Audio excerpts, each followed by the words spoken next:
Bismillahirrahmanirrahim. Alhamdulillah binikmatihi tatimmu sholihat. Allahumma sholli ala sayyidina Muhammad wa ala ali sayyidina Muhammad. Yang saya hormati Kepala Sekolah dan Guru, yang saya hormati Bapak Guru hebat SMK Negeri 7.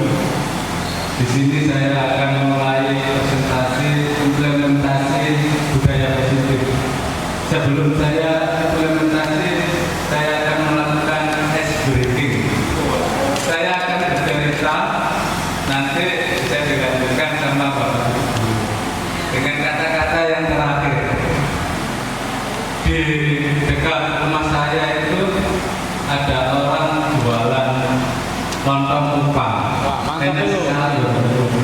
Apalagi kalau diminum dengan es degan, terus makan bersama teman-teman, enak sekali. Memang lontong kupang itu makanan asli kota Sidoarjo. Terus sudah menjadi kuliner di tempat saya. Nah, untuk kuliner ini senangannya bapak-bapak dan ibu-ibu. Untuk melewati kota Sidoarjo, Bapak Ibu, itu dekat sekali sekarang. Dari Jombang naik jalan tol, turun pintu tol, terus sudah ketemu dengan kota Sidoarjo. Kata terakhir adalah Sidoarjo. Coba Pak Pri diteruskan. Sidoarjo adalah kota muda. Muda itu adalah gurih. Kalau dicampur gula berarti manis. Manis seperti madu. Bina akan katakan madu. Kita kata terakhir madu. Tapi loh kita Bina saja. Bina madu. Madu adalah minuman yang sangat manis, dan madu itu terbuat dari lebah. Berasal dari lebah. Lebah itu sebuah binatang yang hidup di hutan. Monggo.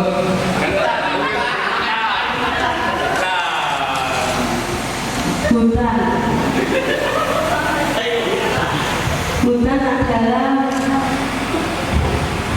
menurut saya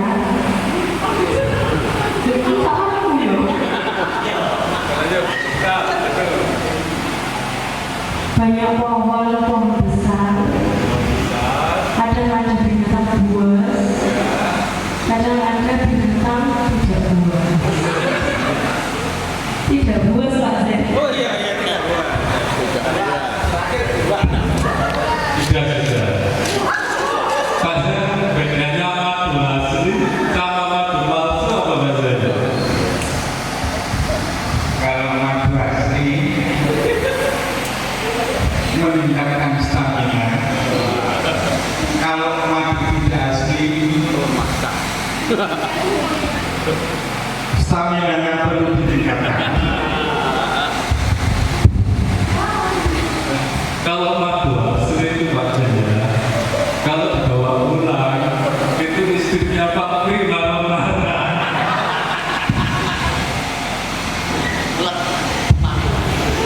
Bapak Ibu, terus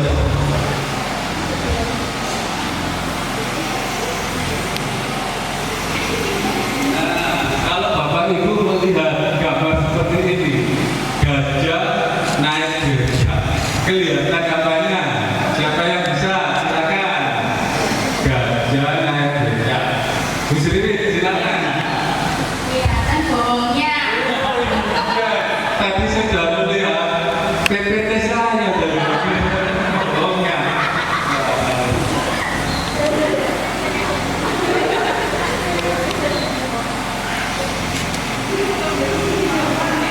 Nah, ini adalah lemari apa yang bisa masuk kantong. Ayo siapa yang bisa? Nanti saya beri hadiah. Lemari apa yang bisa masuk kantong? Ayo.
mulai masuk pada pemahaman konsep-konsep kunci modul budaya positif.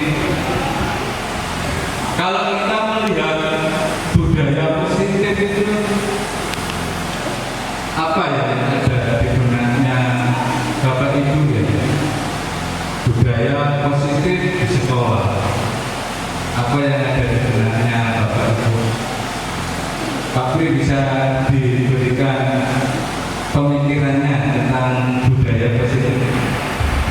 Andai mengatur waktu untuk dia belajar yang rajin betul belajar. Budaya positif kan ya? Katanya Pak Pri pada mengatur waktu. Ya, terus apa Pak Pri? Untuk belajar dengan tekun itu merupakan budaya positif.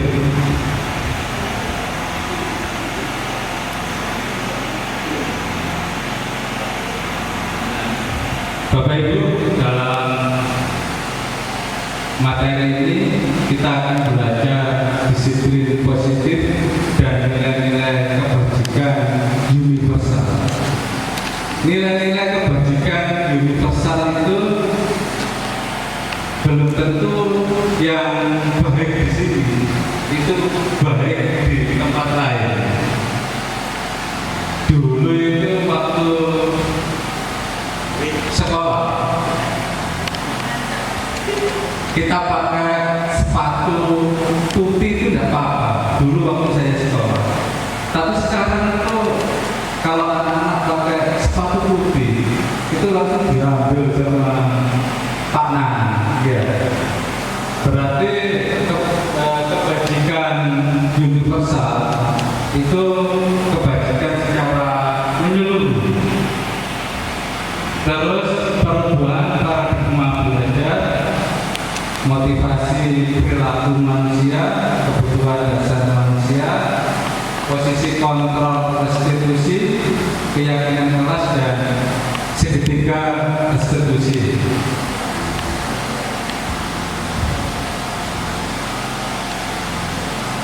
Nah, disiplin. Ketika di benak kita kata disiplin itu seakan-akan itu kita tidak nyaman. Masuk harus jam 7. Seakan-akan kita itu terpaksa masuk jam 7 itu. Itu ada ketidaknyamanan di benak kita. Mungkin dari Bapak Ibu guru kalau ada kata-kata disiplin itu di benaknya apa ya? Kalau di benak saya itu tidak nyaman. Kalau Bu Vina gimana? Kalau disiplin, kalau yang berubah di benak saya itu punya aturan. Hidup itu diatur atau dikekang. Dikekang, ya. Iya, dikekang. Oh iya. Disiplin katanya Bu Vina itu banyak aturan. Dikekang. Jam 7 harus datang ke sini, jam 7 harus tiba di sekolahan. Padahal ibu-ibu itu kadang-kadang masih mengantarkan si kecil ya. Nah.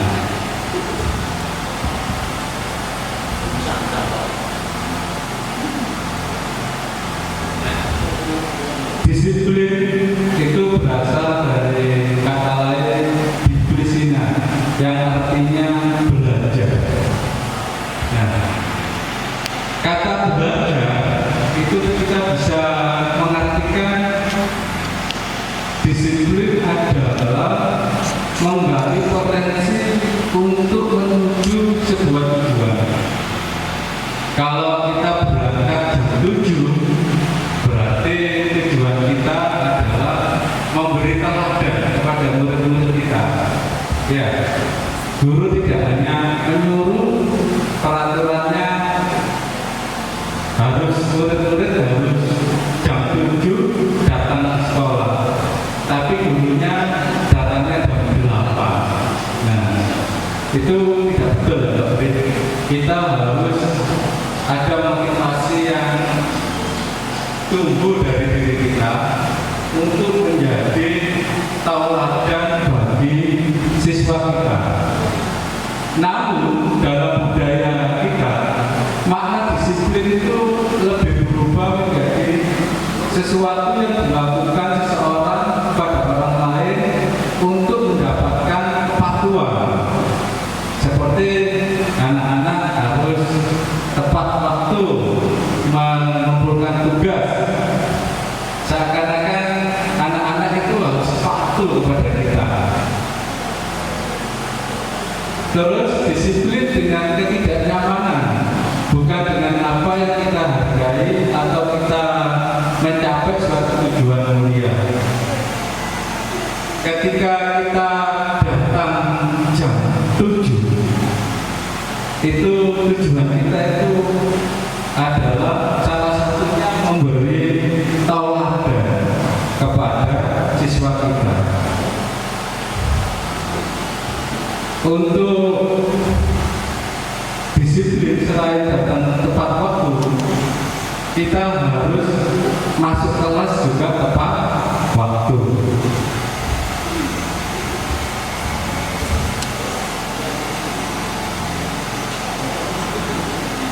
Nah, di sini ada perubahan paradigma untuk suatu kepalan tangan ya. Nanti saya mencoba, saya sebagai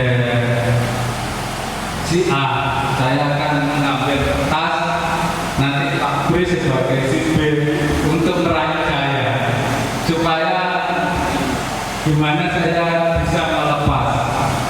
Ini coba kepalan tangan sebagai si A, coba Pak B silakan sebagai si B supaya bisa melepas tangan kiri saya ini. Silakan Pak B mengeluarkan segala kemampuannya.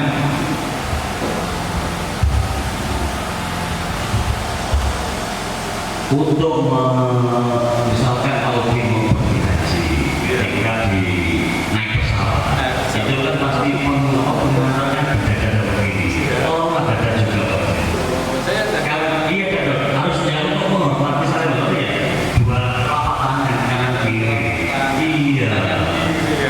Harus seperti dosa, nanti supaya hajinya dimabrur. Oh gitu ya. Iya. Berarti harus dan Dua-duanya iya. Lupa terbuka. pintunya ya. Untuk kontrol, posisi kontrol itu kan kepegang si A, kepegang saya. Saya mau buka, saya mau tutup, itu kan terserah saya. Ternyata Pak B pergi jauh naik haji ya, terpaksa saya buka.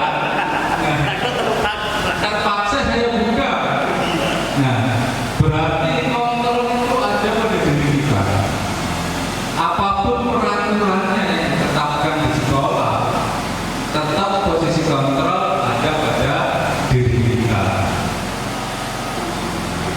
Termasuk ada dari salah satu mentor PMM kita. PMM harus dikerjakan, harus mendapat nilai 100% bulan Juni ini. Tapi tetap posisi kontrol itu ada pada diri kita. Kita mau kerjakan atau tidak kita kerjakan. Seperti teman kita tidak menunjuk ya, mau dikerjakan nggak dapat 100% ya santai saja dia. Tapi ada yang buku saja, bagian belum 100% yang berjalan Juni. Posisi kontrol tetap ada pada diri kita.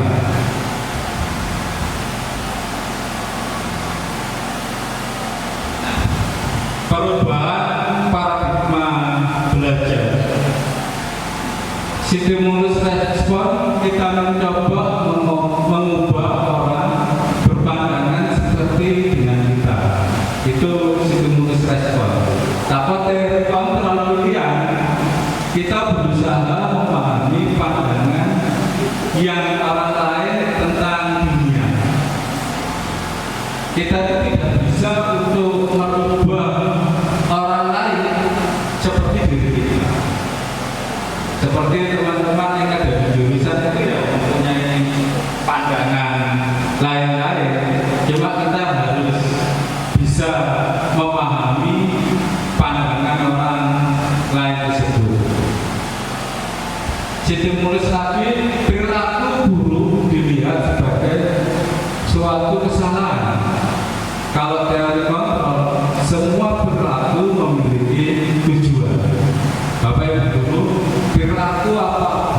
seburuk apapun yang dilakukan oleh kita itu memiliki suatu dilihat sebagai suatu kesalahan, tapi jangan dilihat sebagai suatu kesalahan. Ada teman dulu, anak-anak itu maka saya tidak mau masuk kelasnya. Nah, itu salah sekali karena kita berusaha memahami pandangan orang lain tentang dunia. Semua orang memiliki perilaku tujuan. Orang lain bisa mengontrol saya, hanya Anda yang bisa mengontrol diri Anda. Tetap ada teori kontrol itu sendiri, bahwa yang memegang kendali atau yang memegang kontrol itu adalah diri Anda. Saya bisa mengontrol orang lain, itu pada stimulus respon. Dari kontrolnya Anda bisa mengontrol orang lain. Terus model berpikir menang kalah, itu pada stimulus respon. Dari kontrolnya adalah model berpikir menang dan menang, tidak ada yang kalah.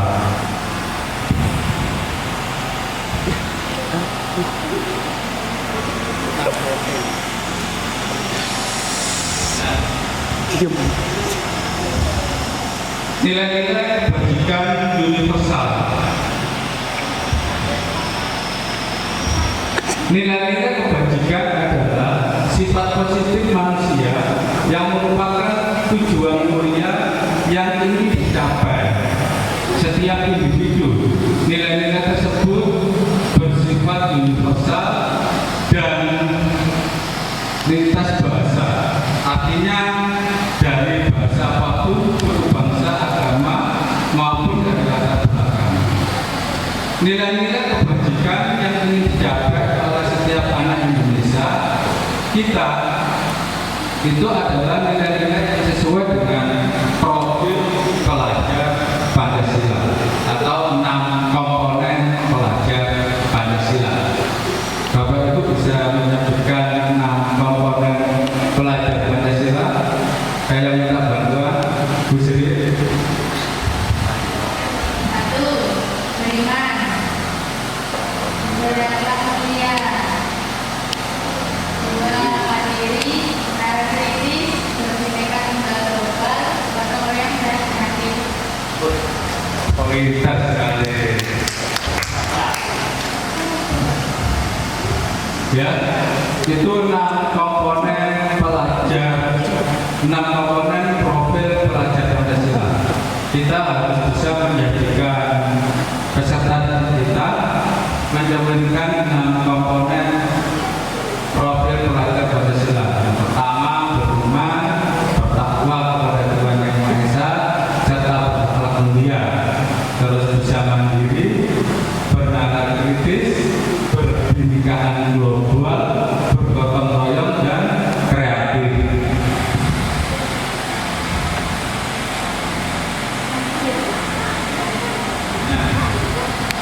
Yang ketiga adalah motivasi perilaku manusia. Teori motivasi perilaku manusia yang pertama, untuk menghindari ketidaknyamanan.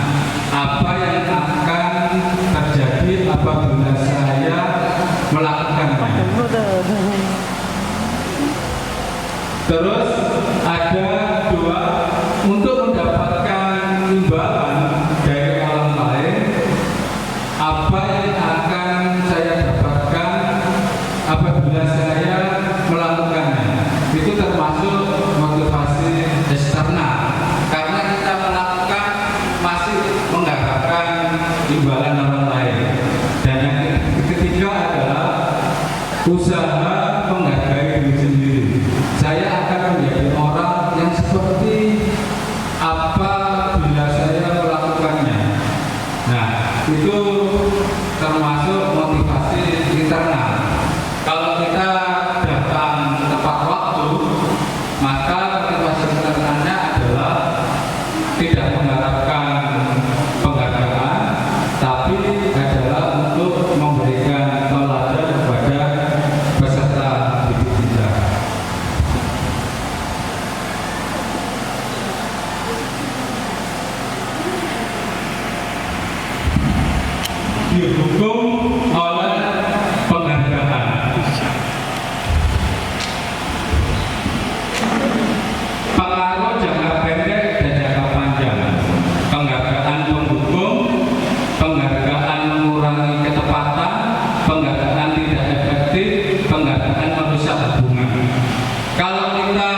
berbuat sesuatu hanya ingin mendapatkan penghargaan, maka kita akan dihukum sendiri oleh penghargaan tersebut.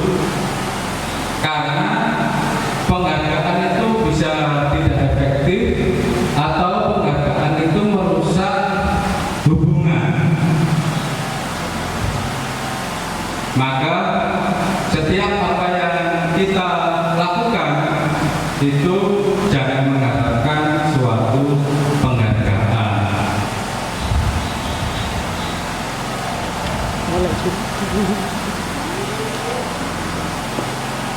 Nah, ini adalah perbedaan hukuman dan konsekuensi. Sesuatu yang menyakitkan harus terjadi, konsekuensinya sesuatu harus terjadi. Membuat anak sakit untuk jangka waktu lama, membuat anak merasa tidak nyaman dalam jangka waktu pendek. Anak membenci kedisiplinan, konsekuensinya stimulus tanggapan. Mendorong anak menyakiti diri sendiri itu hukuman. Mendorong anak agar mudah menyesuaikan diri itu adalah konsekuensi. Anak belajar untuk menyembunyikan kesalahan itu suatu hukuman. Anak belajar untuk mematuhi peraturan. Dan yang terakhir hukuman, marah, rasa bersalah, terus dipermalukan, merasa tidak dihargai, itu adalah suatu hukuman. Kehilangan hak, dibuat tidak nyaman, terasingkan untuk sementara, itu adalah suatu konsekuensi.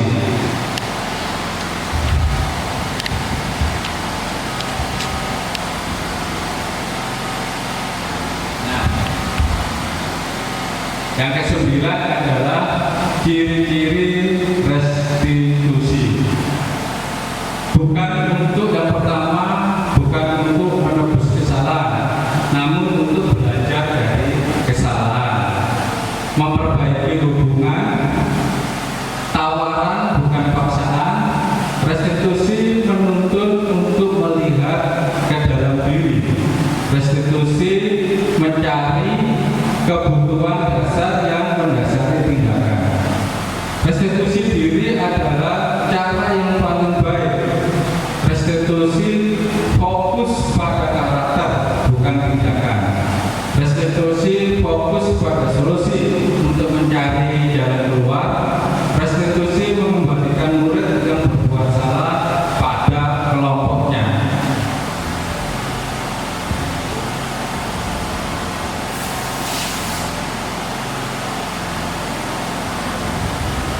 Kebutuhan dasar manusia. Bapak Ibu, kalau ada murid kita yang nakal ya, itu mungkin ada 4 kebutuhan dasar manusia yang tidak terpenuhi di dalamnya. Yang pertama, kasih sayang dan rasa diterima. Yang kedua, penguasaan, kebebasan dan kesenangan. Ketika murid kita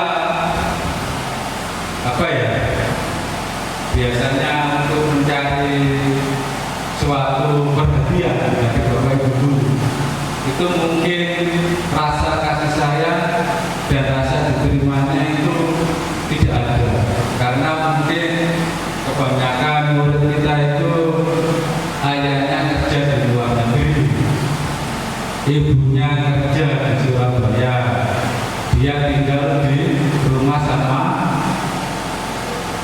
neneknya, sehingga mereka itu merasa kurang kasih sayang, sehingga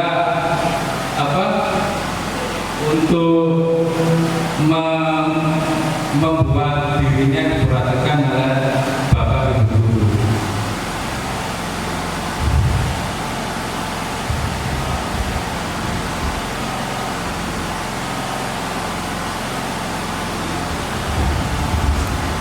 Ada 5 posisi kontrol yang dilakukan guru sebagai pembuku pendukung, sebagai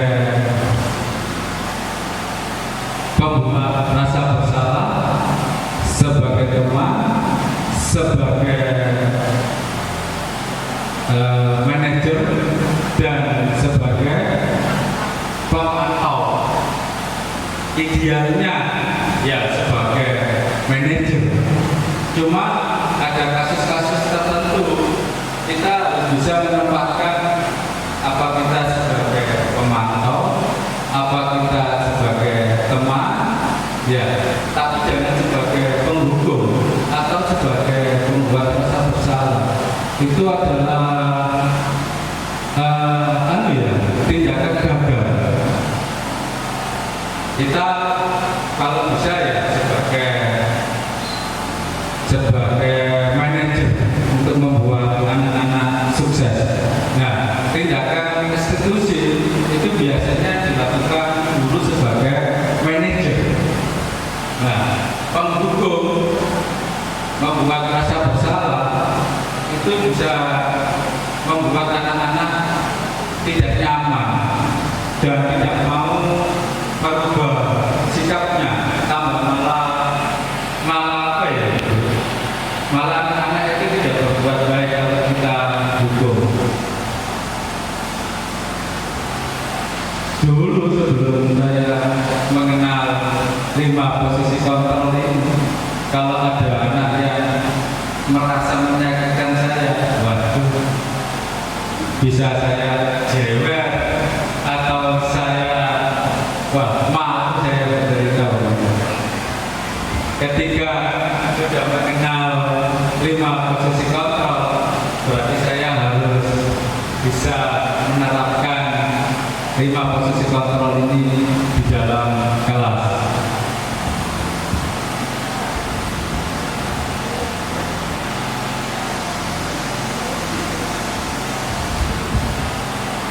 Mengapa tidak peraturan saja? Mengapa harus keyakinan kelas? Mengapa kita memiliki peraturan harus menggunakan sepertinya ya? Mengapa kita memiliki peraturan kita harus menggunakan helm bila mengendarai kendaraan itu pada saat mengikuti pelatihan? Bapak Ibu, di sini ada peraturan, terus ada keyakinan kelas. Bapak Ibu bisa membedakan apa itu peraturan kelas, apa itu keyakinan kelas.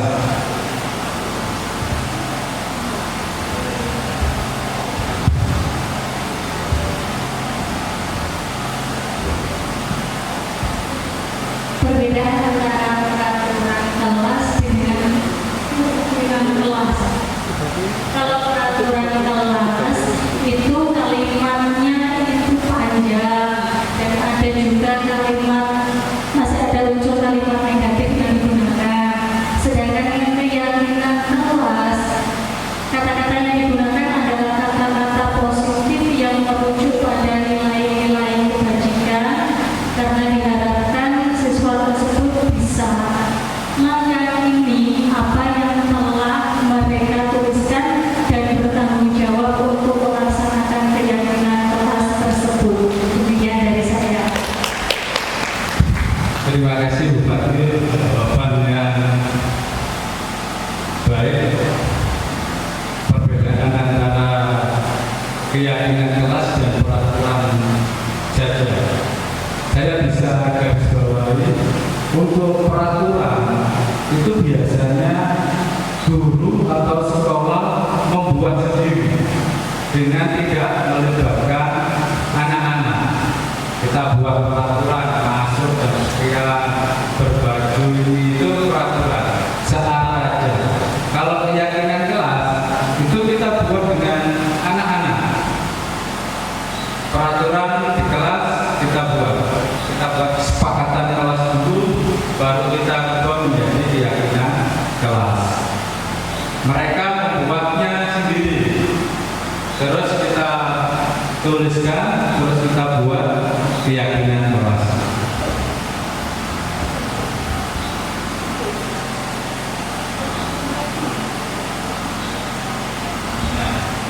Seumpamanya waktu saya itu ada dalam keyakinan kelas belajar maupun estimasi biaya dan konstruksi. Dari awal pembelajaran, warga kelas telah membuat keyakinan kelas bahwa saat pembelajaran berlangsung, siswa saling menghormati dan menghargai kebutuhan belajar warga kelas dan bertanggung jawab, sehingga tidak mengerjakan tugas itu merupakan kegiatan indisipliner, maka perlu dilakukan tindakan penyelidikan masalah dengan menggunakan seketika restitusi ya, Bapak Ibu.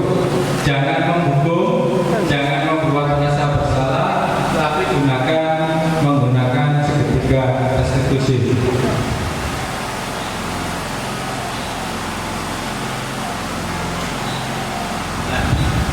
Di dalam seketika restitusi itu ada 3 tahapan, yaitu validasi kesalahan, terus yang kedua menstabilkan identitas, dan yang ketiga adalah membuat keyakinan. Bapak Ibu, ini ada sebuah video ya, jangan dilihat saya, tapi lihat untuk stepnya keyakinan kelas.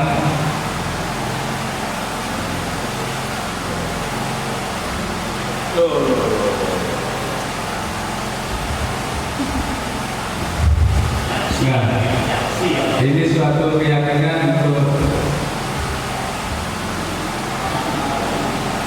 tahap awal adalah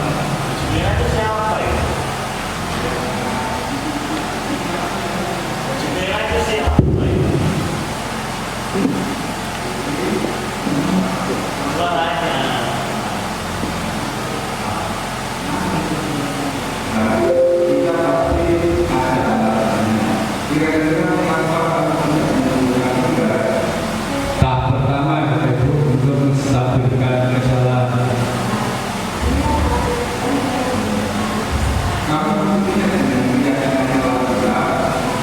Nah, ini tahap ketiga.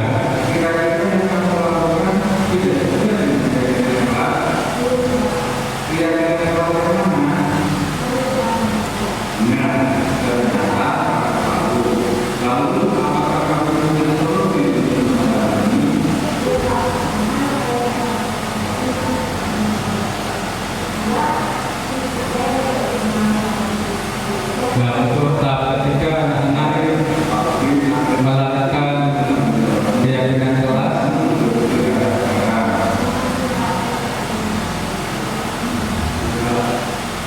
Nah, itu Bapak Ibu sebuah video seketika restitusi ya.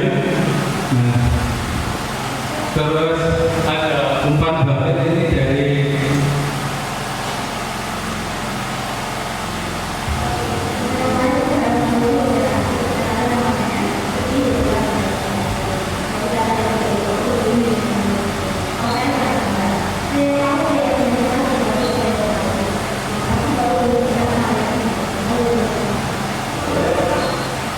Bapak Ibu.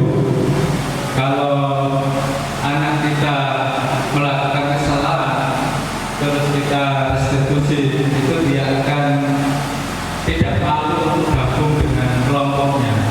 Tapi kalau kita hukum mereka akan malu untuk masuk kelas, itu loh malu. Seperti ketika tidak melakukan tugas push up 20 kali. Nah, itu menghukum atau merestitusi? Jelas menghukum. Ketika siswa kena restitusi Bapak Ibu dan dia berbuat baik, Bapak Ibu akan dikenang selamanya. Ketika siswa melakukan kesalahan terus kita hukum, juga dikenang selamanya. Bapak itu pernah menghukum saya.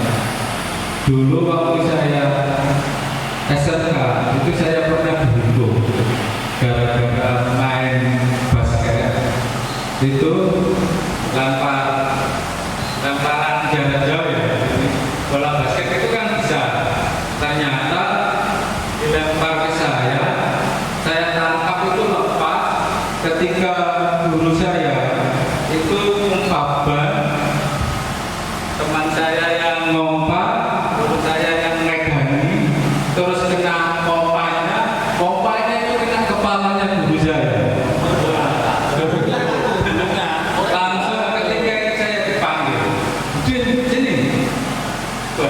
Waktu itu ya zaman tahun 93 itu langsung saya ditempel.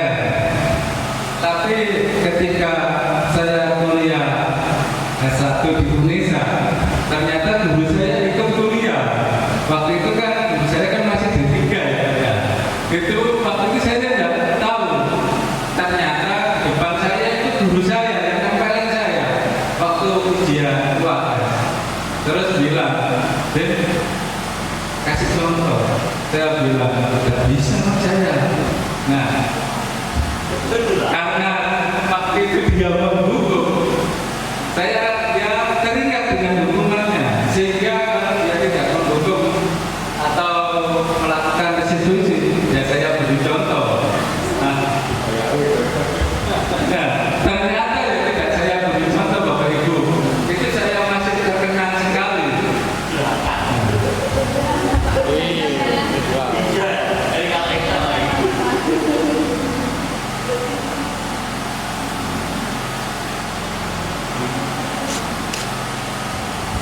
Bapak Ibu, itu paparan dari saya. Ya, mungkin ada refleksi yang saya paparkan untuk berbenah diri tampilannya apa penyampaian saya. Tolong saya minta paparan dari Ibu 1, Bapak 1. Kata ini monggo Pak Tari untuk melakukan refleksi.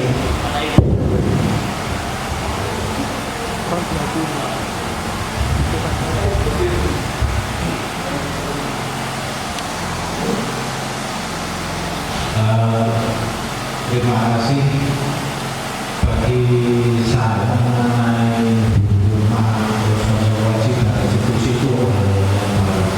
Karena kan kayak restitusi itu apa sih sebenarnya kan ada yang baru. Makanya kan kita dalam penerapan disiplin di sekolah itu ya kalau mengacu di aturan-aturan kan harus tahu dengan peraturan. Dan kalau peraturan kan ada sanksi-sanksinya.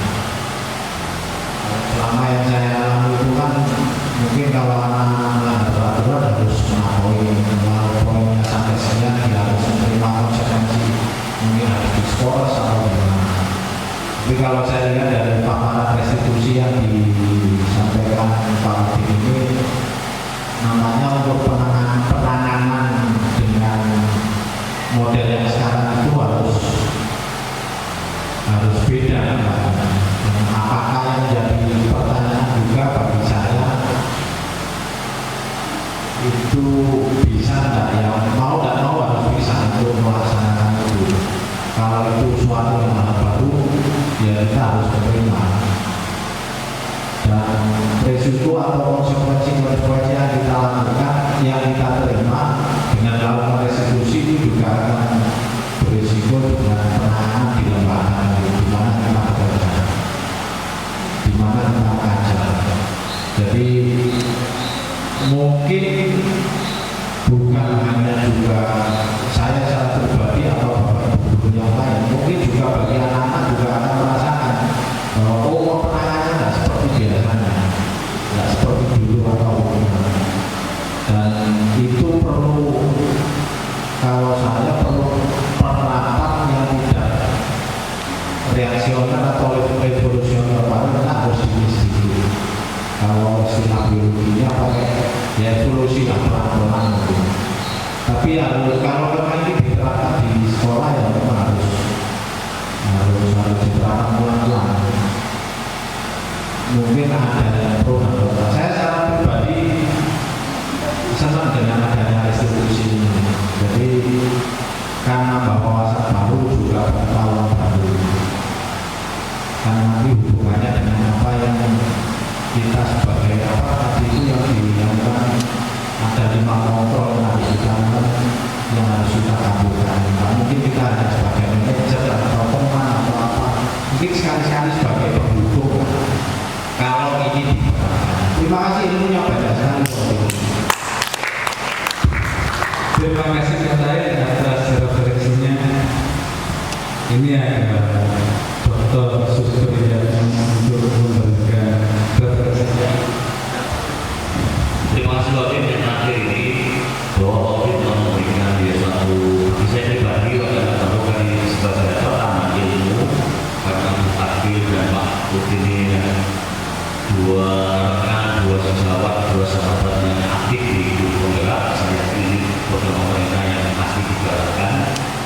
Terima kasih atas ilmunya juga dan saya berikan nilai yang sangat baik. Juga Takdir tidak hanya cukup baik tapi sangat baik. Excellent. Terima kasih Pak Pri atas refleksinya. Untuk ibu, bapak sudah dua, ibu-ibu saya minta juga 2 orang untuk refleksinya. Bu, silakan. Bu Nurian.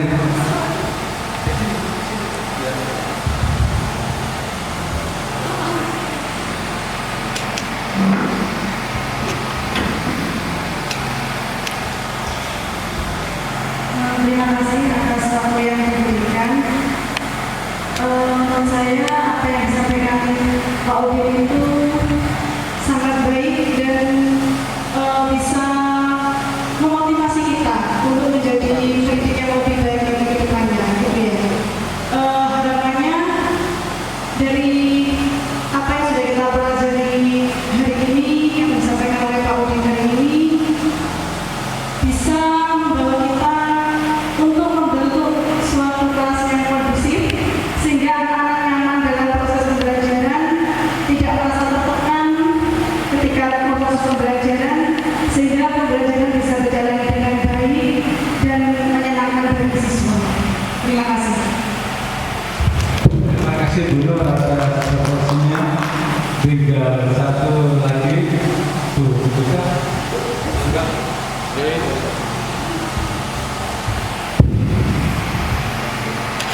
Terima kasih Pak Udin. Menurut saya dari pembelajaran yang sudah disampaikan oleh Pak Udin sudah sangat jelas dan memberikan ilmu yang baru bagi saya pribadi. Apabila ini diterapkan di pembelajaran kita dan sekolah kita, saya rasa akan menjadi pembelajaran yang sangat ideal. Akan tetapi penerapannya tentu membutuhkan konsistensi dan juga pembiasaan agar menjadi budaya. Jadi disiplin positif ini sangat bagus untuk sebaiknya diterapkan di sekolah itu. Terima kasih Pak. Terima kasih Bu Tita atas refleksinya. Bapak Ibu, untuk budaya positif ini khususnya untuk restitusi itu memang butuh waktu lama untuk menjalankan restitusi. Terus Bapak Ibu juga selain mengajar juga berperan sebagai BB, berperan sebagai guru, sekaligus berperan sebagai orang tuanya anak-anak sekolah. Sehingga kita harus merubah anak-anak itu dari anak-anak yang biasa menjadi anak-anak yang luar biasa, ya, menjadi kebanggaan orang tua, menjadi bintang, sehingga ketika anak-anak kita itu menjadi anak-anak yang sesuai kita harapkan, itu ada kebanggaan sendiri bagi kita. Kita bisa menolong mereka ketika masuk di SMK Negeri Kudus ini, ya tidak bisa apa-apa, ketika terus keluar bisa menjadi sebuah anak-anak yang memiliki kompetensi, tidak hanya kompetensi, ya, ada komponen 6 profil pelajar Pancasila itu yang kita cerminkan pada pelajaran kita. Bapak Ibu, terima kasih atas rawuhnya. Ikan sepat, ikan bagus, ikan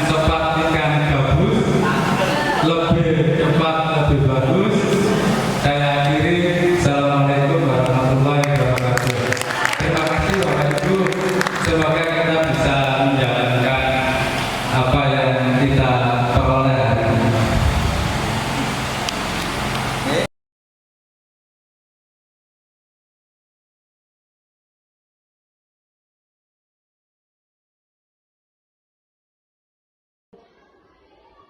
Jadi tadi Bapak melihat kamu menggambar kartun pada waktu jam pelajaran estimasi. Mengapa hal itu kamu lakukan?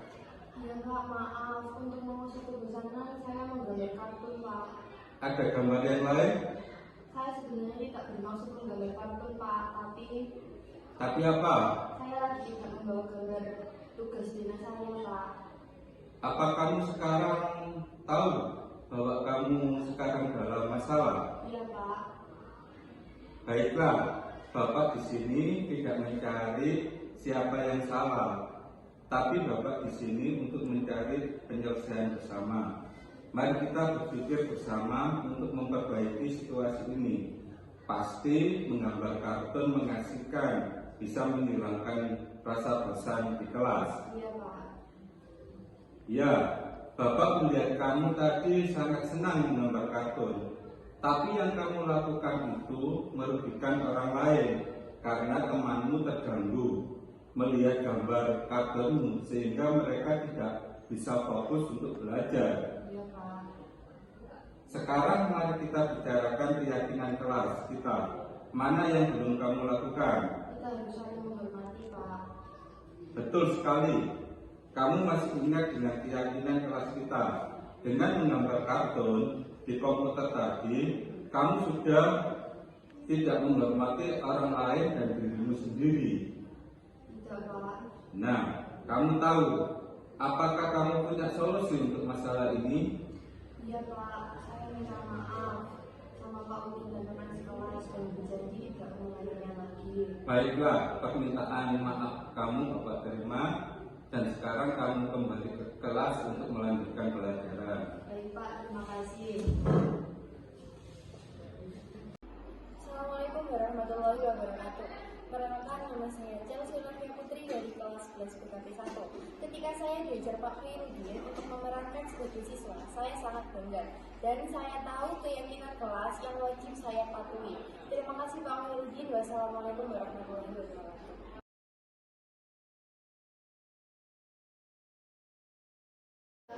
Selamat pagi Pak Udin. Selamat pagi Putri, ayo silakan duduk. Kamu tahu mengapa saya panggil ke sini? Mungkin berkaitan dengan tugas saya Pak. Ya benar. Tapi kemarin kamu masuk kan? Iya masuk, tapi saya tidak mengumpulkan tugas. Putri, semua orang pernah melakukan kesalahan, termasuk Bapak. Namun setiap tindakan kita pasti ada alasannya. Kira-kira mengapa kamu tidak mengumpulkan tugas? Saya capek mengantuk Pak, karena saya main HP sampai jam 12 malam. Akhirnya saat pelajaran saya jadi mengantuk. Kamu masih ingat dengan keyakinan kelas kita? Masih Pak. Kalau masih ingat, kira-kira yang kamu lakukan sudah sesuai dengan keyakinan kelas? Belum Pak. Keyakinan kelas yang mana? Selalu bertanggung jawab. Nah, ternyata kamu tahu. Lalu, apakah kamu punya solusi untuk masalah ini? Iya Pak. Pertama, saya minta maaf sama Pak Udin karena tidak mengumpulkan tugas. Kedua, saya tidak tidur malam lagi. Dan ketiga, saya besok akan mengumpulkan tugas. Baik, Pak Udin apresiasi untuk tanggung jawabmu. Dan kamu boleh istirahat sekarang. Terima kasih Pak.